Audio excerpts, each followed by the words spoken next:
महापरमहंसाय स्वादित चरण कमल चिन्ह मकरंदाय भक्तजन मानस निवासाय श्री रामचंद्राय नमः।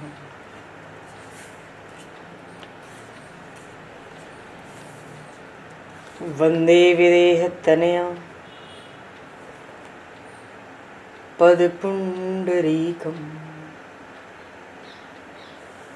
केशौरसौरभसमाहत योगिचेतं हन्तुं प्रतापमनिशं मुनिहंससेव्यं सन्मानशालिपरिपीत परागपुञ्जम्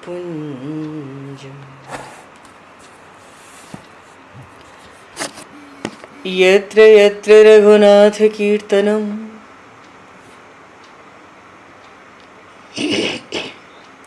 तत्र तत्र कृतमस्तकाञ्जलिं बाष्पवारि परिपूर्णलोचनं मारुतं नमत राक्षसान्तकं कुन्द इंदुसमदेह उमारमण करुणायन जाहि दीन परनेह करहु कृपा मर्दन मयन।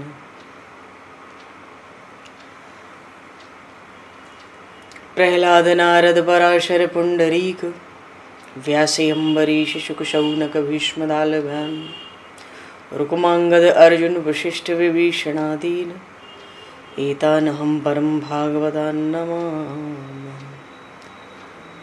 श्री सीतानाथ समारंभां श्री रामानन्दार्य मध्यमाम् अस्मदाचार्य पर्यन्तां वन्दे गुरु परम्पराम्।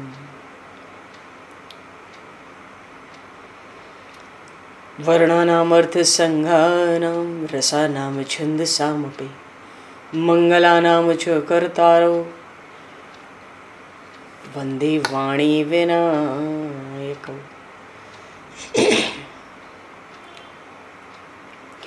नान्यास्पृहा रघुपते हृदये स्मदीये सत्यं वदामि च भवान् किलान्तरात्मा भक्तिं प्रयक्ष रघुपुङ्गवनर्वरां मे कामादिदोषरहितं कुरु मानसं च। भक्त भक्ति भगवंत गुरु चतुर्नाम वपु एक तिनके पद वंदन के नाशहि विघ्न अनेक। बंधु तुलसी के चरण जिनकी न्यो जग काज कल समुद्र घोरत लगो प्रगट्यो सप्त जहान। श्री गुरु चरण सरोज रज निज मन मुकुर सुधार वर्णो रघुवर विमल यश जोदायक फलचार। हरिशरण श्री राम जय राम जय जय राम श्री राम जय राम जय जय राम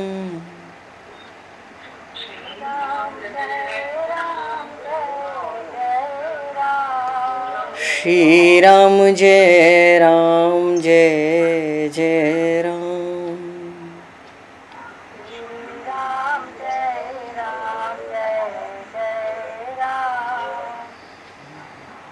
जय सिया राम जय जय हनुमान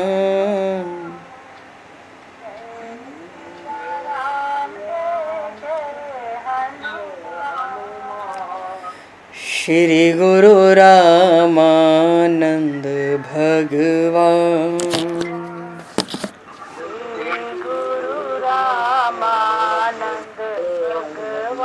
श्री गुरु रामानंद भगवान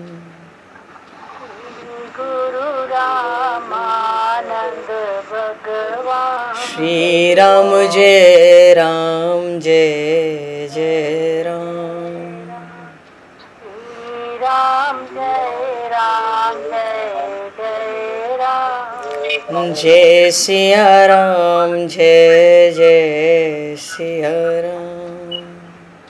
जय सिया राम जय जय सिया राम। जय सिया राम जय जय सिया राम।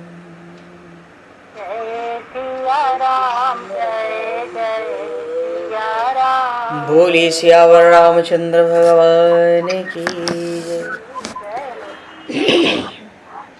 संपूर्ण राम दरबार की जय।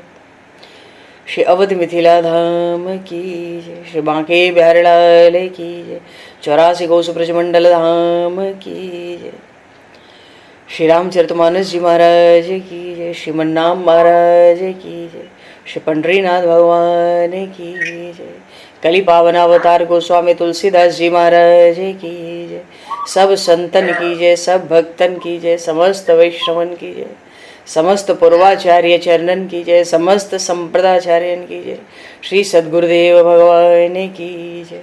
गंगा मैया की जय, जमुना मैया की जय, सरजू मैया की जय, गौ माता की जय, तुलसी माता की जय, पृथ्वी माता की जय, एकाशी महारानी की जय। जय जय श्री सीताराम, जय जय श्री राधेश्याम। नमः पार्वती पते हर हर महादेव। हरिशरणम। अनंत कोटि ब्रह्मांड नायक सर्वेश्वर पूर्ण परात्पर ब्रह्म असंख्य कल्याण गुणगणलय भक्तवांशा कल्पतरु शरणागत वत्सल भक्त वत्सल दीनबंधु दया सिंधु श्री कौशल्य आनंद वर्धन श्री दशरथ नंदन श्री जानकी कंठभूषण भगवान श्री सीताराम जी महाराज की असीम कृपा करुणा से श्री हनुमान जी महाराज की परम पावन भावमयी सन्निधि में महापुरुषों की भावमयी उपस्थिति में एवं आप सभी श्रद्धालु भक्त वैष्णवों की मंगल सन्निधि में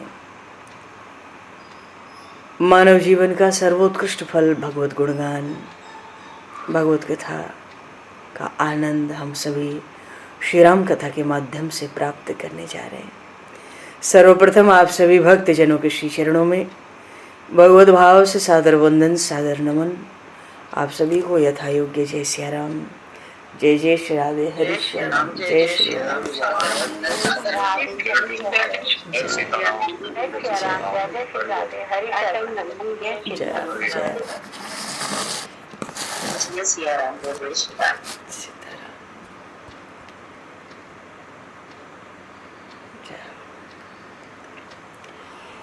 श्री रामचंद्र चरणों मनसा स्मरामि।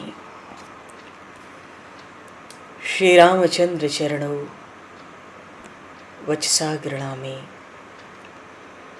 श्री रामचंद्र चरणों शिरसा नमामि। श्री रामचंद्र चरणों शरणं प्रपद्ये। माता रामो मत्पता रामचंद्रः, स्वामी रामो मत्सखा रामचंद्रः, सर्वस्वं मे रामचंद्रो दयालुर, नान्यम जाने नैव जाने न जाने। मंगलम कौशलेन्द्रस्य महनीय गुणालये, चक्रवर्ती तनुजाय सार्वभौमाय मंगलम। रामं रामानुजं सीतां भरतं भरतानुजं, सुग्रीवं वायुसूनं च प्रणमामि पुनः पुनः। नमोस्तु रामाय सलक्ष्मणाय दिव्यै च तस्मै जनकात्मजाय। मतलब जहाँ संत रहते थे, जैसे ये बात आई जया काशी में कि व्रत करने वाले को ऐसे मनुष्यों को कभी प्रेत योनि नहीं जाना पड़ता। अब कोई ये सोचे हम तो भगत हैं, हम क्यों प्रेत योनि जाने लगे। तो देखो संसार तो माया का जाल, प्रभु की इच्छा से ही सब कुछ चलता है। जीव की गति का कुछ भी पता नहीं होता, मनुष्य मात्र का कुछ है। एक महापुरुष कहते थे, जब तक सुख की अवस्था में कोई मर न जाए उसको सुखी मत समझो।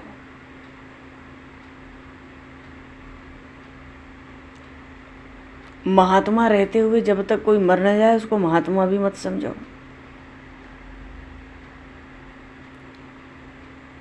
तो एक गांव था, वहाँ का जो मोक्ष द्वार था शमशान घाट, उधर दूर से दूरी थी, एक रास्ता जाता था। तो वहाँ से मनुष्य आते जाते, तो जो रात को आते जाते पथिक लोग तो बड़ा तंग करते थे प्रेत वहाँ पर, क्योंकि शरीर जब पूरा होता है तो कोई भी जीव हो 10 दिन तक तो प्रेत कहलाता है, उसका नाम प्रेत कह के लिया जाता है, मनुष्य कह के तो लिया नहीं जाता है। जब दशगात्र हो जाता है तब उसको प्रेत शरीर से छुटकारा मिलती है, पर उसको प्रेत के शरीर में कोई कष्ट नहीं होता, उस पर कोई शरीर नहीं है, वो उसी तरह से वो जीवात्मा रह सकता है, अपने घर पे दिया हुआ जो भी जलदान है वो वैसे ही स्वीकार करता है। उसके नाम के आगे प्रेत बोला जाता है मृतक के साथ। अच्छा चलो, तो गांव वालों ने वो बाबा जी से कहा, बाबा हम लोग रात को आते जाते हैं, यहाँ 2-4 प्रेत हैं, बड़ा तंग कर रहे हैं। तो महाराज ने कहा कि बताओ हम क्या सेवा करें। बोले अपनी माला झोली लेके वहाँ बैठो।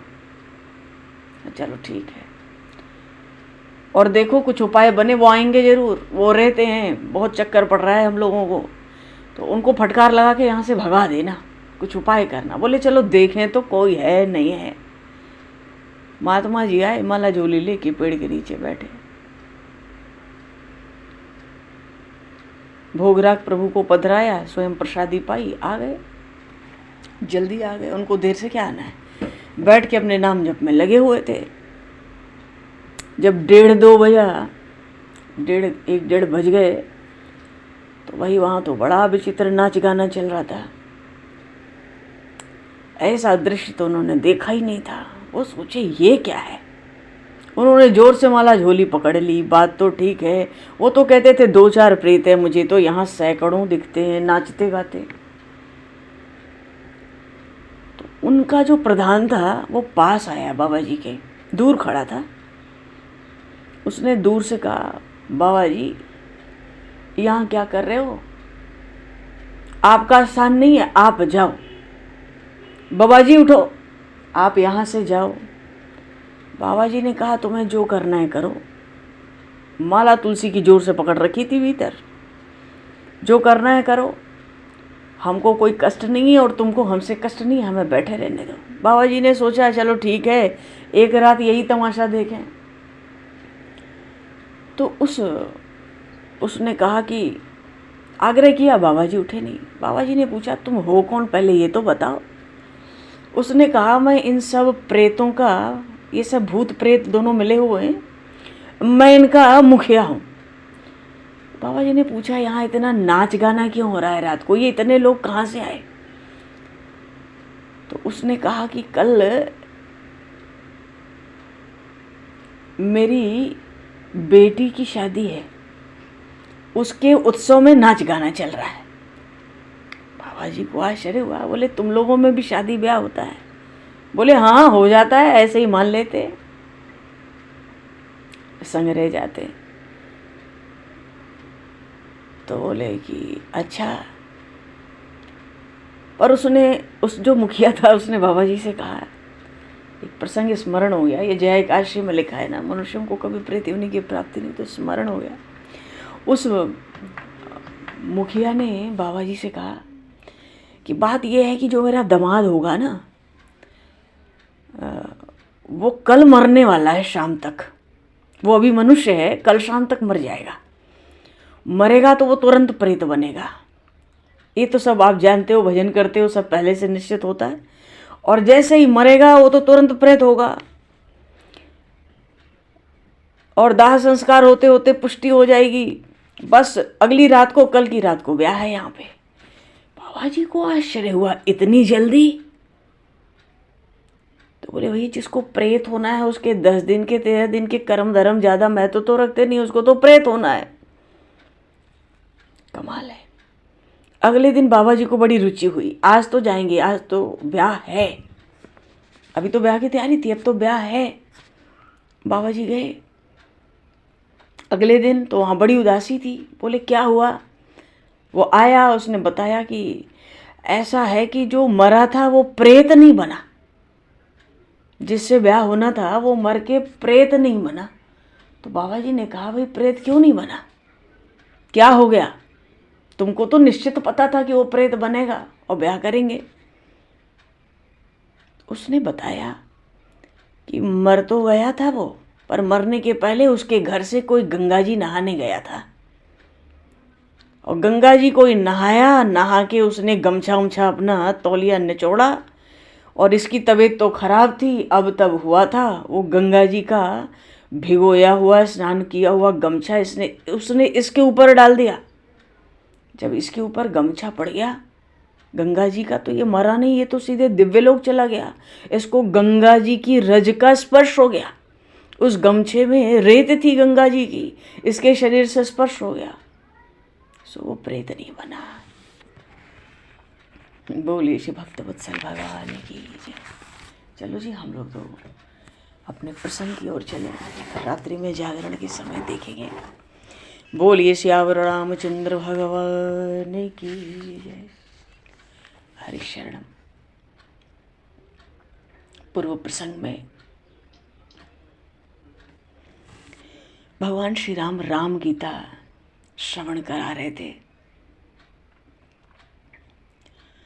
प्रभु का दरबार लगा है और भगवान आज प्रजाजन को उपदेश दे रहे हैं। राम गीता श्री रघुनाथ जी के श्रीमुख का उपदेश है, और ये उपदेश प्रभु श्री राम ने किसको दिया? अपने अति प्रिय अवधवासियों को दिया। तो ये जो राम गीता है रामचरितमानस के उत्तर कांड में है। प्रसंग हुआ, एक बार रघुनाथ बुलाए, गुरु द्विज पुरवासी सब आए। इस चौपाई से आरंभ हुई राम गीता, और 4 दोहों में प्रभु ने राम गीता का व्याख्यान किया। तो आरंभ तो हुआ कि एक बार रघुनाथ बुलाए, और इसका समापन कहाँ पर हुआ?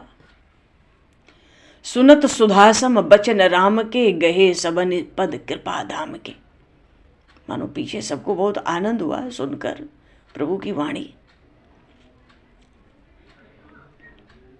अच्छा, जैसे ही राम गीता आरंभ हुई, उस राम गीता के आरंभ से पूर्व जो अंतिम दोहा था वो था, जीवन मुक्त ब्रह्म पर चरित सुनहि तज ध्यान, जे हरि कथा न करहि रति, तिनके ही अपाषाण। तो यहाँ तो हरि कथा की बात की ना, जे हरि कथा न करहि रति, तिनके ही अपाषाण। जो भगवान की लीला चरित्रों में प्रेम नहीं करते, उनका हृदय तो पाषाण की तरह है। अब ये हरि कथा कहो या राम गीता कहो, ये कितने महत्व की है हमको देखने को मिलेगी। अच्छा, सबसे पहले ही जो भगवान ने भूमिका बनाई, एक बार रघुनाथ बुलाए, गुरु द्विज पुरवासी सब आए।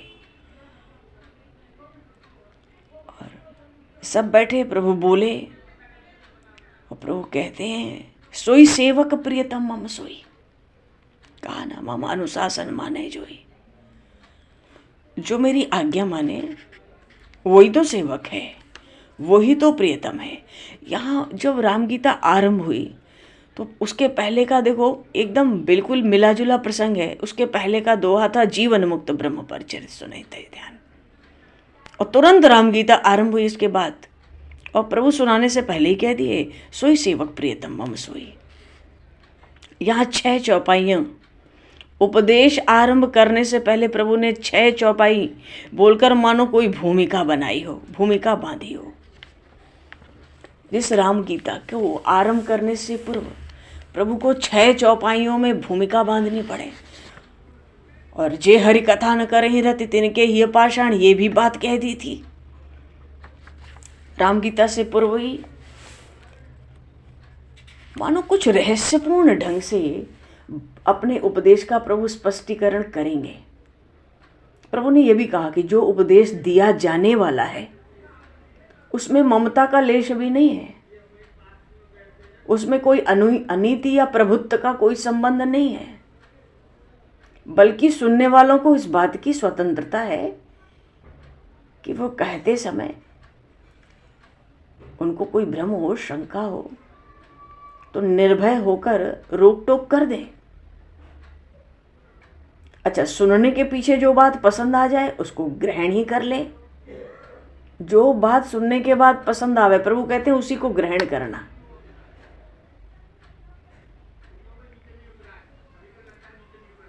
अच्छा, इतनी स्वाधीनता सबको, प्रभु ने किसी पर कोई जोर नहीं डाला कि सुनना ही है, सुनो, जो अच्छा लगे वो करना।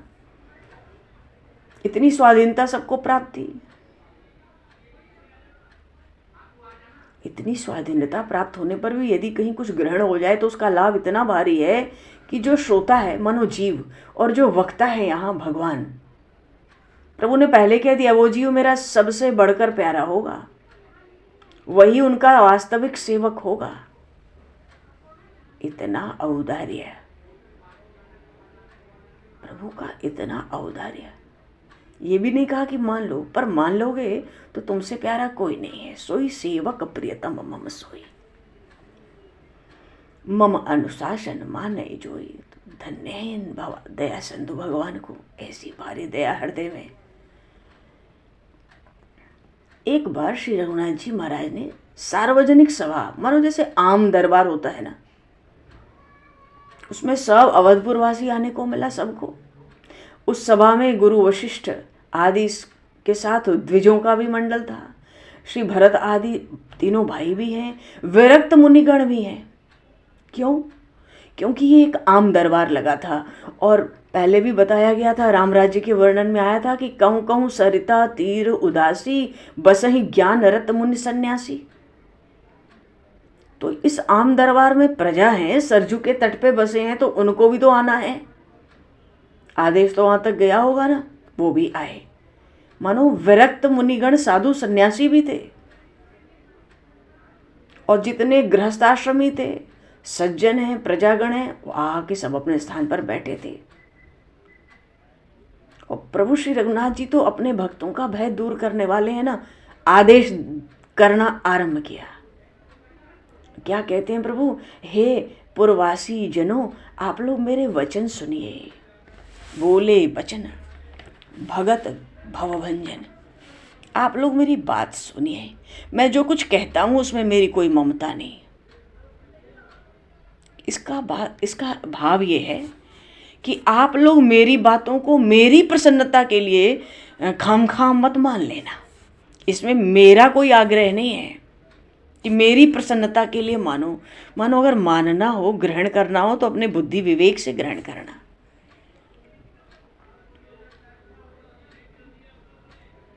और वैसे भी प्रजाजनों पे प्रभु की अत्यंत ममता तो है ही।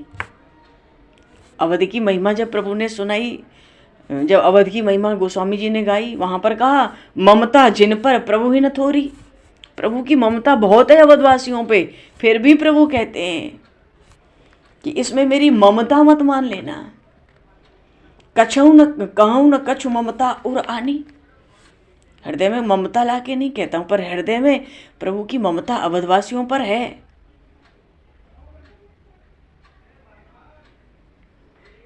अच्छा, प्रभु अपनी बात दृढ़ता से नहीं रखते हैं, आदेश नहीं देते कि ये मानना है।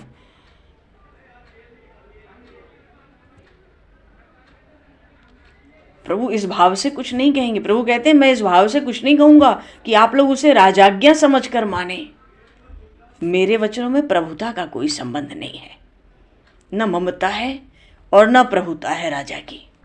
आप लोगों को पूरी स्वतंत्रता है। श्रवण करने के बाद यदि मेरे वचन आप लोगों को सुहावें, रुचें, तभी आप लोग उसका पालन करेंगे। इस प्रकार प्रभु का भाव है, स्वतंत्र विचार से जिस किसी को मेरे अनुशासन मान्य होंगे, वही मेरा सेवक मेरे लिए सबसे बढ़कर प्यारा होगा।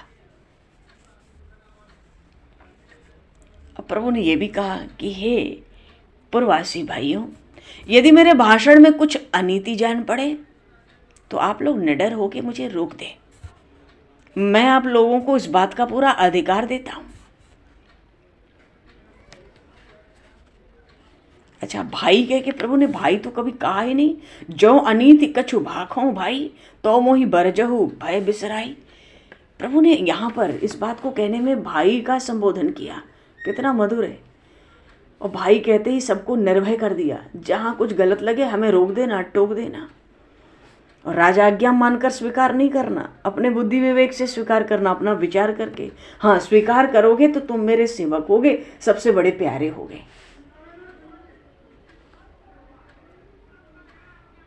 भाई कह दिया तो मानो ये भी कह दिया कि आवश्यकता पड़े तो जो श्रोता हैं वो उनके भीतर कुछ साहस आ जाए हमें मना करने का, हमारी वाणी को विराम देने का।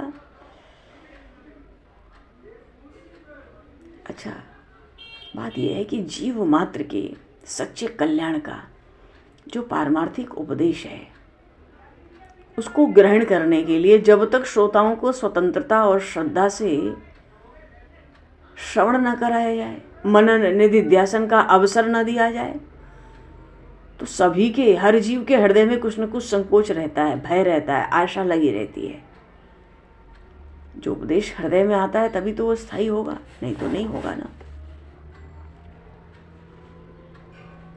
इसके बाद मर्यादा पुरुषोत्तम भगवान श्री रामचंद्र जी के श्रीमुख से परम अनुपम सर्वगुह्यतम कह लो, गीता जी के आखिरी में प्रभु ने अर्जुन जी से कहा 18वां अध्याय के अंत में, सर्वगुह्यतमं भूयः।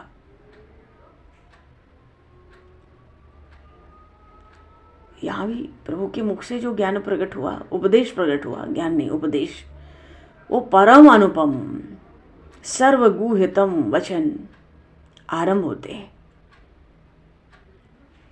जैसे प्रभु के दूसरे अवतार लीला पुरुषोत्तम भगवान श्री कृष्ण ने भगवद गीता के 18वें अध्याय में अर्जुन जी को अपना उपदेश दिया, सर्वगुह्यतमं भूयः शृणु मे परमं वचः।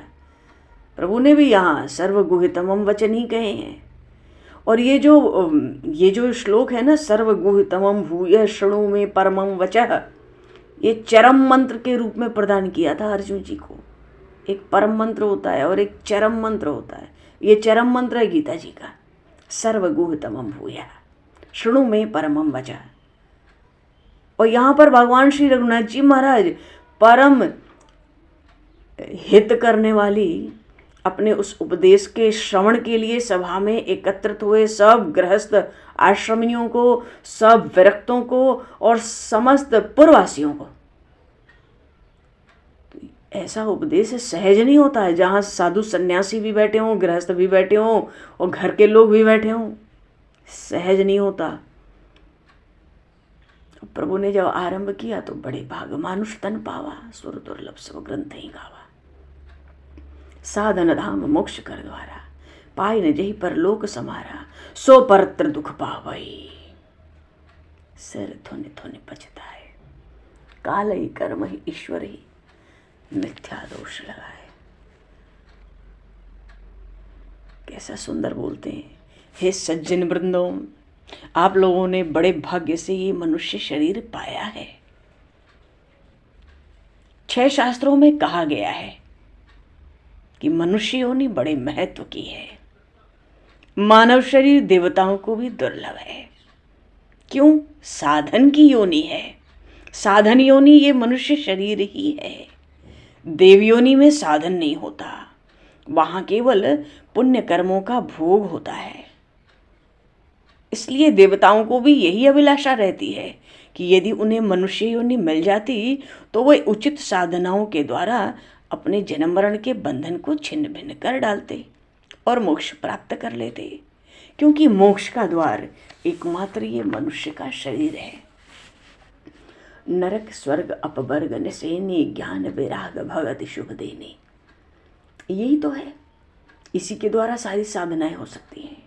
अन्य किसी योनि में साधन नहीं बन पाते। इसलिए ऐसी सुर दुर्लभ साधन धाम योनि को पाकर भी जिसने अपना परलोक नहीं बनाया वो निश्चय ही दुख भोगेगा और माथा पीट पीट कर ईश्वर और कर्म को झूठा दोष लगा लगा कर पछताएगा। सो परत्र दुख पावई, माथा तो पीटना ही पड़ेगा, बहुत पछताना पड़ेगा। पछताने से भी काम नहीं बनेगा। रोने से भी काम नहीं बनता है।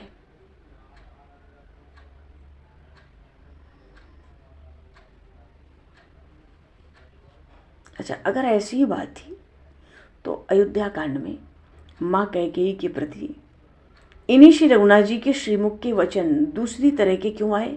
वहाँ प्रभु ने माँ कैकेयी से कहा था, पग परिकीन प्रबोध बहोरी, काल कर्म विधि सिर धरि खोरी।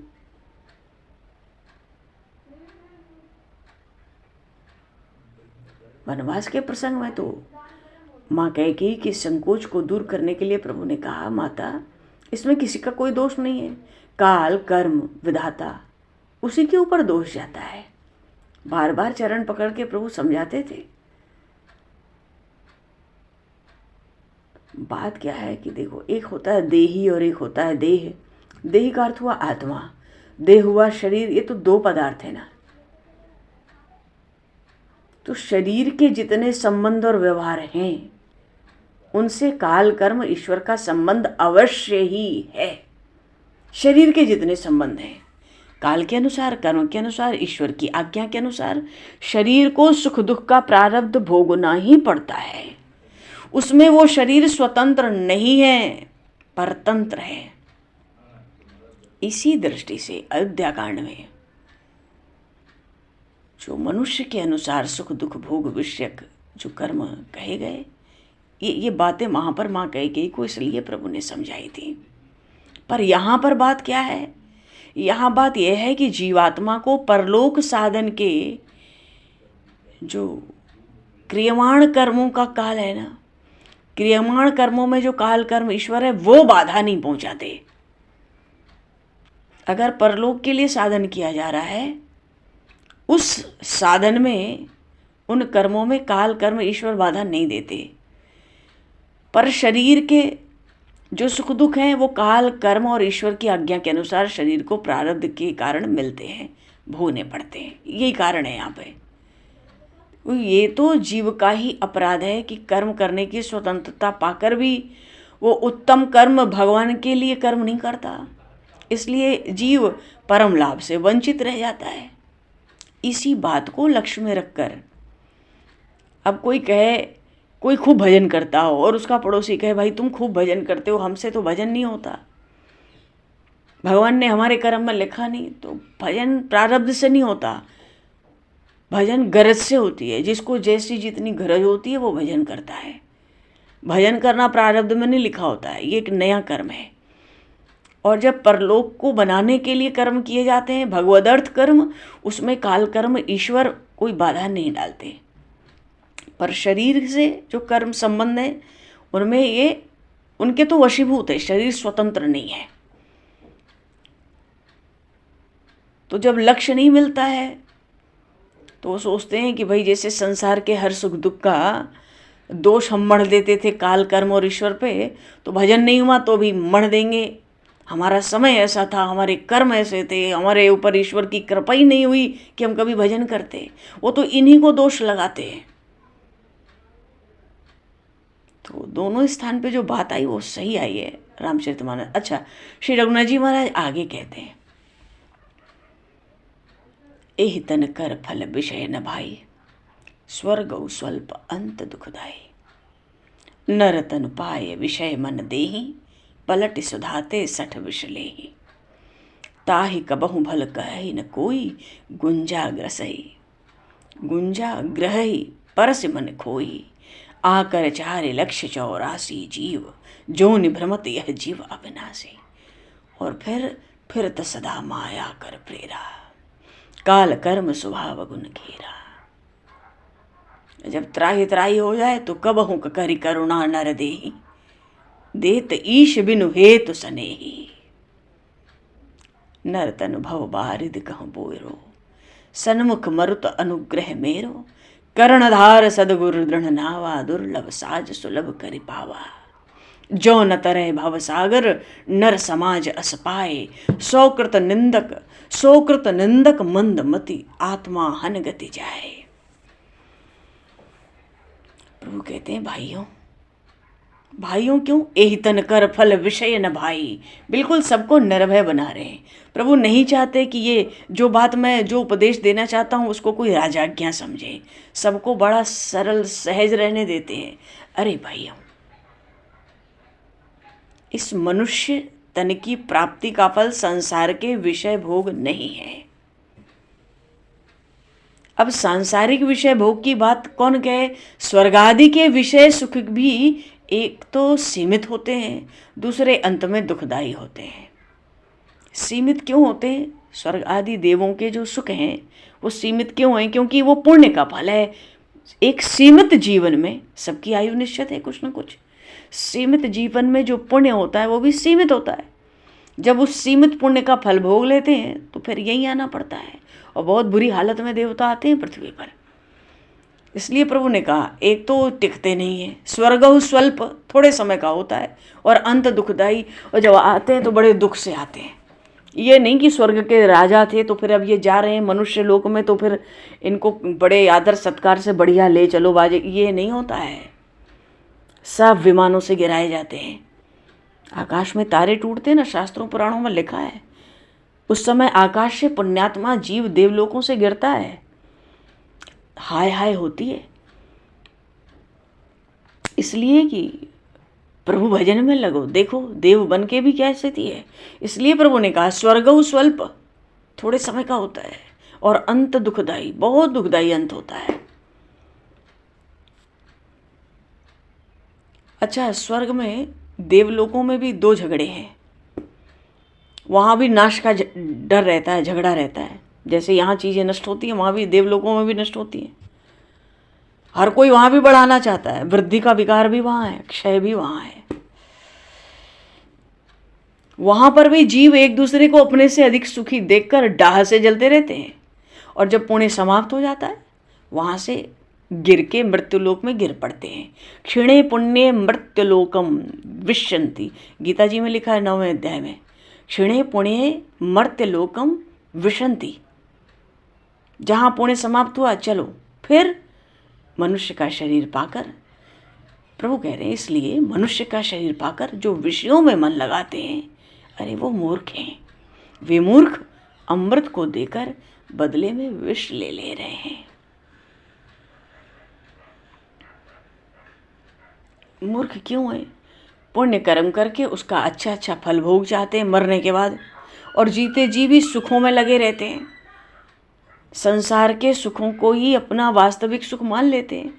भले रोते रहें, कलपते रहें, पर एक के बाद दूसरा सुख पकड़ लेते हैं। तो मूर्ख हैं, अमृत को देकर विष ले रहे हैं, क्योंकि इस शरीर से अमृतत्व की प्राप्ति हो सकती है।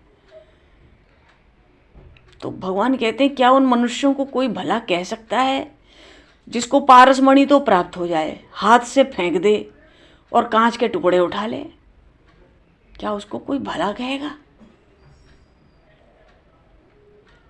बुद्धिमान कह सकता है। हाथ में थी पारसमणि, उसको तो फेंका, कांच के टुकड़े ले लिए, मानो आयु तो संसार के सुखों में बिता दी।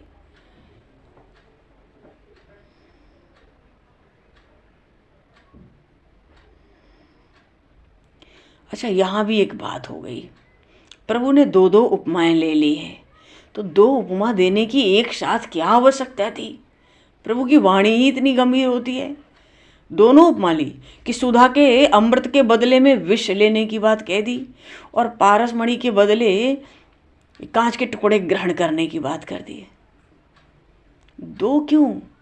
अरे प्रभु का जो प्रयोजन है समझाने का वो तो किसी एक दृष्टांत से, एक उपमा लेने से भी पूरा हो जाता, पर प्रभु ने दोनों उपमाओं को लिया। यहाँ की दोनों उपमाओं में गूढ़ रहस्य है। ये उपदेश जीव मात्र के लिए हो रहा है, मनुष्य मात्र के लिए हो रहा है उपदेश। और जो मनुष्यों का समाज है दो श्रेणियों में बटा रहता है। एक तो है गृहस्थ समाज जो प्रवृत्ति में है, प्रवृत्ति मार्ग जिसको कहते हैं, और दूसरा विरक्त समाज जो निवृत्ति मार्ग का है। जैसे प्रभु श्री राम ने लक्ष्मण जी को उपदेश दिया अरण्यकांड में दिया, हाँ, अरण्य कांड में भक्ति योग का वर्णन किया, तो लक्ष्मण जी को गृहस्थ समझ के उपदेश दिया भक्ति का, और वहीं माता शबरी को उपदेश दिया तो उनको विरक्त जानकर नवदा भक्ति का उपदेश किया। ऐसे ही यहाँ तो दरबार में अवध का आम दरबार लगा है, उसमें हर तरह के लोग बैठे हैं। तो निवृत्ति मार्गी भी हैं, प्रवृत्ति मार्गी भी हैं, गृहस्थों का समाज है, विरक्तों का समाज है, और सब अयोध्यावासी भी तो हैं। सभा में गृहस्थ, जो अवधवासी गृहस्थ सज्जन हैं, और जो सरजू के तट पर निवास करने वाले ऋषि मुनि विरक्त महात्मा हैं, दोनों दल विराजमान है ना।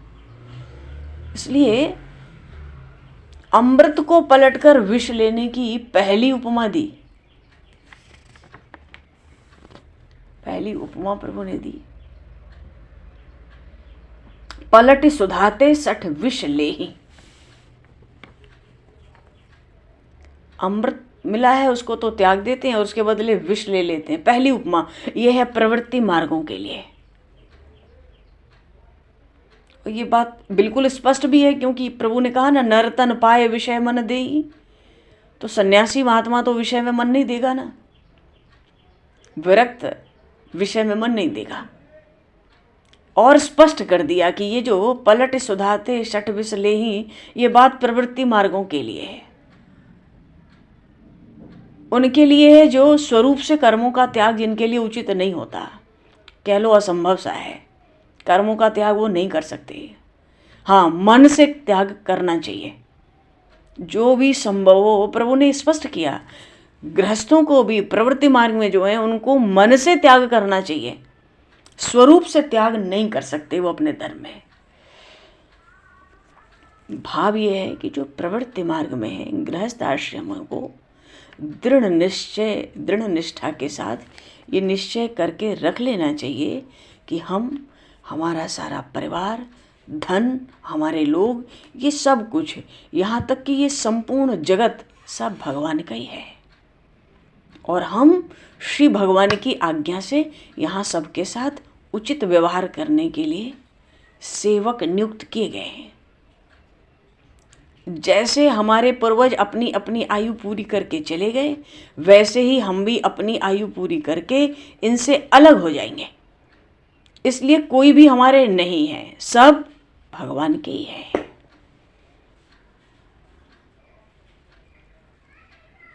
इस तरह प्रत्येक गृहस्थ आश्रमी को अपने मन में पूर्ण रूप से निश्चय करके अपने सब कार्य उसी खूबी के साथ करते रहना चाहिए, जिस तरह किसी राज्य का कोई ईमानदार, कोई परिश्रमी सिपाही हो, सैनिक हो, सब राज कार्य को अपने की भांति समझकर खूब बढ़िया करता है। स्वप्न में भी राज्य को अपना नहीं मानता, न उसके धन का और उसमें कोई लाभ में अपना कोई स्वत अधिकार समझता है, हिस्सा समझता है। न किसी खास काम में या उसके फल में कोई खास आसक्ति या कामना रखता नहीं है। इसलिए श्री रघुनाथ जी महाराज ने उनका यही कहना हो रहा है कि जो प्रवृत्ति मार्गी हैं वो भाव के अनुसार कुछ भी अपना न मानकर अपने मन को भगवान में लगाकर निष्काम भाव से भगवान को अर्पित करने की बुद्धि से व्यवहार करता है, तो फिर वो अमृत तुल्य इस मनुष्य देह के संयोग को सफल बनाकर अमृत तत्व के रूप में मोक्ष की प्राप्ति का अधिकारी हो जाता है।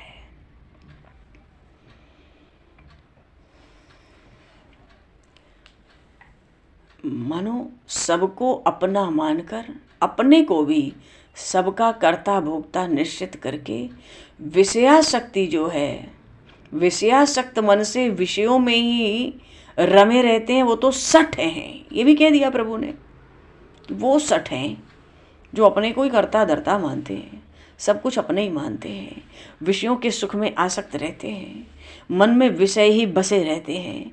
प्रभु कहते हैं वो सठ हैं, उनको तो अमृत रूप ये नर शरीर मिला, ऐसे सुयोग को उन्होंने नष्ट कर दिया और विषय रूपी जो विषय है उसको ग्रहण कर लिया। हुआ क्या उसका परिणाम? उनको तो मोक्ष प्राप्ति की जगह उल्टे 84 लाख योनियों में गिरकर महान दुखों के सागर को सहना पड़ेगा। ये बात, ये जो चौपाई प्रभु ने कही, नर तनु पाए विषय मन देही, पलट सुधाते सठ विषय लेही, ये गृहस्थ समाज के लिए, प्रवृत्ति मार्गियों के लिए कही। और जो आगे की चौपाई थी, आगे की चौपाई है, वो प्रवृत्ति मार्गियों के लिए नहीं, निवृत्ति मार्गियों के लिए है, विरक्त समाज के लिए। ताही कबहु भल कहे न कोई, गुंजा ग्रहे परस मन खोई। उसको कौन भला कहेगा? पारस मणि तो कोई फेंके और उसके बदले गुंजा ग्रहण कर ले। ब्रह्मसूत्र में सबसे पहले आया अथा तो ब्रह्म जिज्ञासा।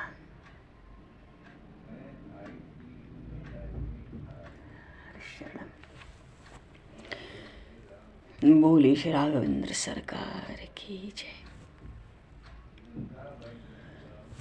तो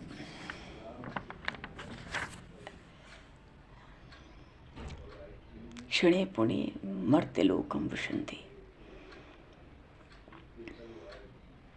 कैसा सुंदर प्रभु ने एतन कर फल विषय न भाई, स्वर्ग हो स्वल्प अंत दुखदाई, नर तन पाए विषय मन देही, पलट सुधाते सठ विष लेही।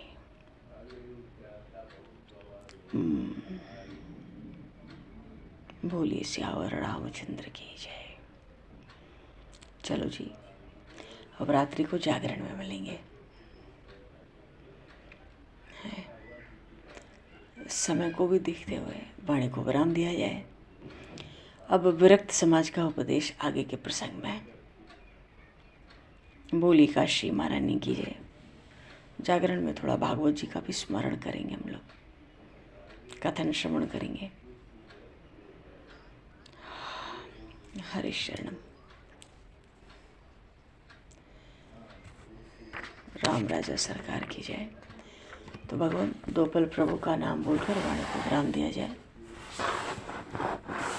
जितनी प्रभु की इच्छा हो उतनी वाणी चले। रघुनंदन रघुराज रघुवर, राघव राजा राम हरे। रघुनंदन रघुराज रघुवर, राघव राजा राम हरे।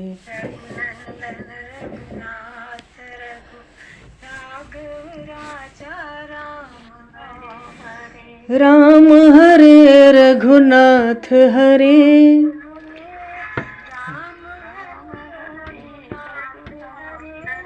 जानकी वल्लभ राम हरे।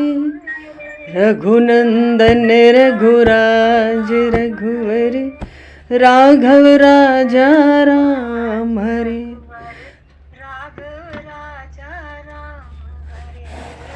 रघुनंदन रघुराज रघुवर,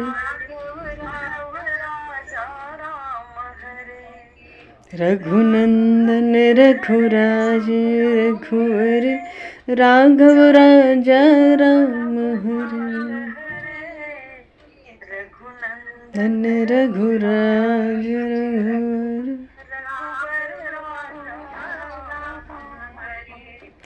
रघुनंदन रघुराज रघुवर,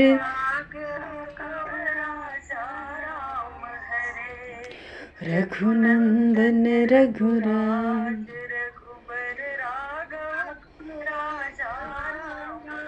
बोलिए श्री राघवेंद्र सरकार की जय। सियावर रामचंद्र भगवान की। सब संतन की जय, सब भक्तन की जय, समस्त वैष्णवन की जय, समस्त पूर्वाचार्य चरण की जय। जय जय श्री सीताराम। भगवान समय को दृष्टिगत करते हुए आज यहीं पर वाणी को विराम। वाक्य पुष्पांजलि प्रभु के श्री चरणों में सादर समर्पित। आप सभी को भी यथायोग्य जय सिया राम, जय जय श्री राधे, हरि शरणम, जय श्री राधे। सीताराम सीताराम जी, जय भगवान। अब बस जय